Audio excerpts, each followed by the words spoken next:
Good morning everyone. তো সবাই কেমন আছো জানিও। আর তোমাদের ওখানে কেমন ঠান্ডা পড়েছে সেটাও জানিও। তো তোমাদের ইতিমধ্যেই যে এমটিএস নন টেকনিক্যাল যে স্টাফ তার এক্সাম ডেট পাবলিশড হয়েছে, সাথে এসএসসি জিডি কনস্টেবল তারও এক্সাম ডেট পাবলিশড হয়েছে। আমি আমার ইউটিউব চ্যানেলে তোমাদের সম্পূর্ণ ডিটেলস দিয়ে দিয়েছি, তোমরা ভিজিট করে দেখে নাও। আর ফেসবুকেও আমি আপলোড করে দিয়েছি। আর আরেকটা কথা, যারা যারা এখনও আমার YouTube channel DS academy subscribe করোনি তারা প্লিজ সাবস্ক্রাইব করে নিও, আমি ওখানে প্রতিনিয়ত আপডেট দিয়ে থাকবো। আর যারা ফেসবুক থেকে দেখছো তারাও ফেসবুকেও ফলো করে দিও। আর তোমাদের এমটিএস আর জিডির যে সিলেবাস প্যাটার্ন আছে সেটা নিয়ে আমি একটা ভিডিও আপলোড করে দেবো আমার ইউটিউব চ্যানেলে, তোমরা দেখে নিও।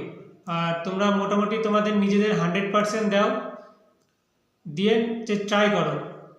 আর যে যে পজিশনেই আছো না কেন তোমরা নিজে 100% দাও। ঠিক আছে, চলো আবার পরে দেখা হবে। বাই, ভালো থেকো সবাই।